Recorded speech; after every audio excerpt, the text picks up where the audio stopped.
मुस्लिम league नून के सदर नवाज शरीफ लाहौर से लंदन रवाना हो गए। ज़राए के मुताबिक साबिक वज़ीर आज़म खुसूसी परवाज के जरिए लंदन पहुंचेंगे और अपना मेडिकल चेकअप करवाएंगे। आपको बताएं कि मुस्लिम लीग नून के सदर नवाज शरीफ लाहौर से लंदन रवाना हो गए हैं। ज़राए के मुताबिक साबिक वज़ीर आज़म खुसूसी परवाज के जरिए लंदन पहुंचेंगे और अपना मेडिकल चेकअप करवाएंगे। मजीद जानेंगे रफीक सुल्तान से। रफीक, बताइएगा।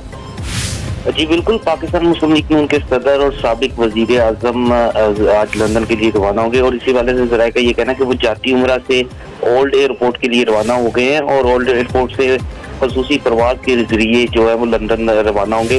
पार्टी ज़राए का ये कहना है कि नवाज शरीफ अपना मेडिकल चेकअप करवाने के लिए चंद रोज लंदन में ही क़याम करेंगे और ज़राए का ये कहना है कि इम्कानात है कि ईद जो है वो साबिक वजीर आजम नवाज शरीफ जो है लंदन में ही करेंगे। जी ठीक है, बहुत शुक्रिया रफीक अपडेट करने के लिए।